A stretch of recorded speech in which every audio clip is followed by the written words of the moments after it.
Coming up on today's show.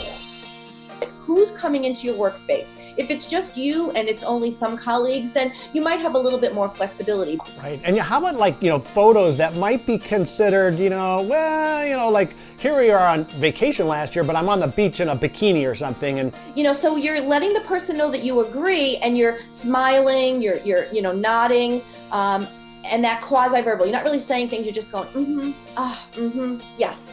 5 tips for enhancing professional etiquette, part 2, today on Keeping You Organized.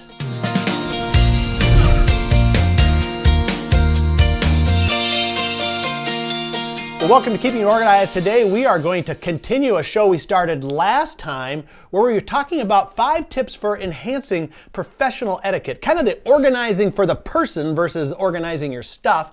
And we want to declutter that, so we brought on Declutter Coach Deb Cabral. How you doing, Deb?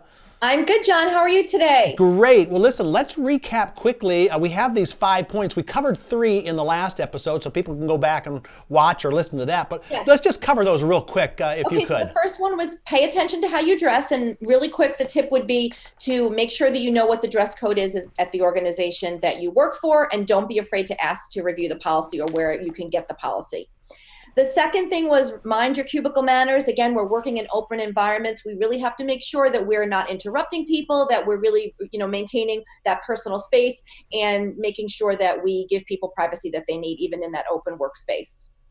All right, great. The third one is watch your handshake. You want to make sure that you have a firm handshake, that you are looking the person in the eye, you're giving eye contact, and you're smiling. So a handshake can, really affect your professionalism. So you want to make sure that you've got that down pat. All right, that's an awesome summary. So now let's move on to point number 4. Number 4 is keep your workspace decor simple. I had a client last year who is one of my banking clients who actually asked me to visit all of their branches to see if the experience was the same for all of their customers. And what we found is that some of the banks, the workspaces of some of the employees were cluttered and some were not. And they really, wanted to give people the opportunity to be inspired and motivated and have things at your workspace that will do those things for you. But they also wanted to make the experience the same for everybody that was coming into the branch, Mm-hmm. So we had to limit the amount of personal things that they had on their workspace. And you've got to think about it. Who's coming into your workspace? If it's just you and it's only some colleagues, then you might have a little bit more flexibility. But if your office or your workspace is in a high traffic area, or you have a lot of outside customers that are going to be meeting with you, you really have to make sure that you're keeping that workspace, minimal, simple, organized, and professional. Right. And how about photos that might be considered, like here we are on vacation last year, but I'm on the beach in a bikini or something. And, yes, do you want to use some wisdom around that? Yes. Well, for those of your listeners and viewers that are from New York State passed a law back in 2018. It's the New York State Sexual Discrimination Act. And basically, my company is doing training all over the state, and we're building also an online platform because all of those things are now against the law in New York, and employers are held legally responsible. So we go over things like what should be in your workspace, and a picture of yourself in a bikini is unfortunately not acceptable. Especially a picture of me in a bikini. I think that would be downright rude, but that's another thing. One quick idea with photos, because we all love photos and they do inspire and motivate us, and we certainly don't want to lose that. What I had suggested to the employer that I worked with is that they purchase those small frames and they put their company logo on it, and it's a digitized frame where you can put in a jump drive and you can change the pictures, and they will kind of go through almost like a little mini PowerPoint presentation of all your photos. So this way it looks neat and organized. For them, it was a really nice black frame that had their logo on it, and each employee could put their own photos on it, as long as obviously they were in compliance. But I thought that was a really good way to accomplish, not having 100 photos up at your workspace, but being able to see a variety of photos during the day. Right. So anything else on this decor? Because that's pictures. How about just generally keeping your desk tidy? Yes, it's really important, not just because it's going to help you be more efficient and manage your time better, but it's the overall look. So I worked with a client a couple of years ago who had brought me in to kind of help her grow her business. And one of the things that she asked me to do was take a look at her workspace. And she was meeting potential clients in her workspace and was wondering why she was having a hard time bringing new clients into her practice. And, one of the things that I was able to tell right off the bat is that I thought that because there was a lot of clutter around, that it might be turning, people off, that they might feel like, well, if you can't keep your workspace organized, how are you going to whatever, manage my money, be my attorney, be my physician, whatever, you could fill in the blank. So I think it's also not just about you, it's about the impression that you're giving others that are entering your office. Okay, great. Any other points we need to touch on for decor? No, again, keep it simple and keep it professional. I think that really sums it all up. All right, great. Well, we're going to keep this show tidy, and we're going to take a quick break. And when we come back, we are going to have the fifth and final tip for enhancing your professional etiquette with Deb Cabral, and we'll be right back. Get organized in color at myorganized.life. We laugh, we love, and color.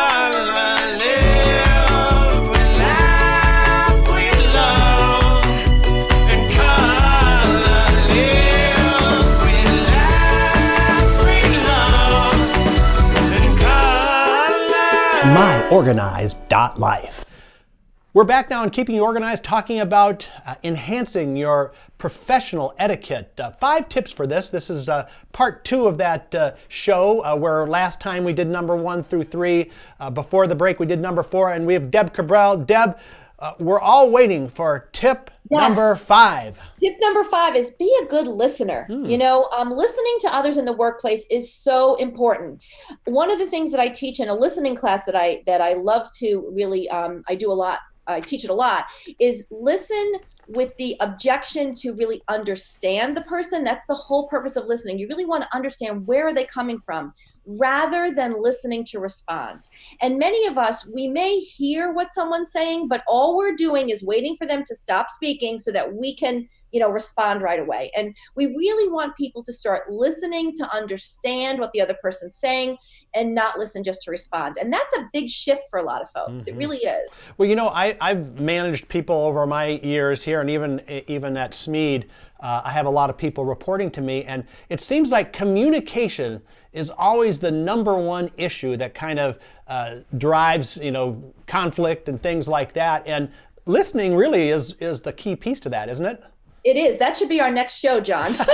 Good. I teach a communication class. Yes, it is. And the thing is, we want to not only listen, but we want to make sure we're not interrupting and that we're giving people the opportunity to have an opinion without judging them and, definitely without interrupting and butting in. Right. And I see a lot in the workplace, someone opens their mouth and if you don't agree with them and what they're saying, people are immediately either shaking their head, crossing their arms like they don't agree, or just completely butting in, and it's not really very professional. Yeah, what are some of those things that we can do to let the other person know we're listening? I mean, an obvious one might be nodding our head, but yes. Some of those physical and maybe even spoken things. Yes, I call them quasi-verbal. Okay. So it's things like mm-hmm. So you're letting the person know that you agree, and you're smiling, you're nodding, and that quasi-verbal. You're not really saying things, you're just going, yes. So you're kind of giving them that indication that you're listening to them. It doesn't necessarily mean that you agree with them, right? You're just giving them respect and giving them the floor and letting them speak. And then when they're done, you can say, well, that was really an interesting point. Here's where I'm coming from. Mm-hmm. So you're not saying, you're wrong and I'm right. You're just saying, wow, that's a good way to look at it. I had another idea. Would you like to hear my idea? So you're respecting the other person, and then also feel free to give your opinion as well. But listening is such an important skill that I think a lot of us, we don't realize it's something that we all need to improve, most of us to some degree. Yeah, I've even heard too, like sometimes you want to say things like, so what I heard you say was, and kind of summarize back to them so that they can acknowledge that, they actually did hear me, right? Absolutely. Okay. Absolutely. Yeah. We talk about that in our community class. We actually do like some role play. So I'll give them scenarios and we'll have them role play. And we don't want to repeat verbatim what the person said, but we do want to say, so as you mentioned, what I'm hearing you say is that you need more help. Right. How about in writing? Because that's, maybe verbal. Are any tips for writing communication, maybe to have good etiquette? Yes. Well, here's the thing I feel with email. You should always address the person by name and you should always sign the email. Even though all of us have an email signature, I still feel that we should say, hi, John, or John, comma, and then what you want to say, and then sign it. I usually sign best and then comma, Deb, my name, but my whole, email signature is still there. It's very hard when you get an email and there's no like to or hello. Yeah. I try to say your email should be a reflection of the same way you would speak to someone. You wouldn't go up to someone and just start talking to them without addressing them. Like, good morning, hello, how are you? Good to see you.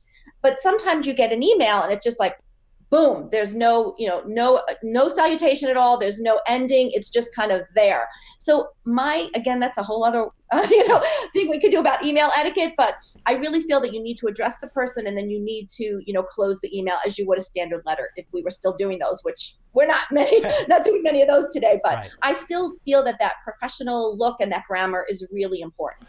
Okay, great. Well, we're just about out of time. I want to make sure we've covered anything else on any of the 5 tips before we go? No, I think that's it. Pay attention to how you dress, use your cubicle manners, watch your handshake, keep your workspace decor simple, and please be a good listener. Okay, well, let's be a good listener to you right now as you tell us a little bit about your business and how people can get a hold of you and what kind of services you provide.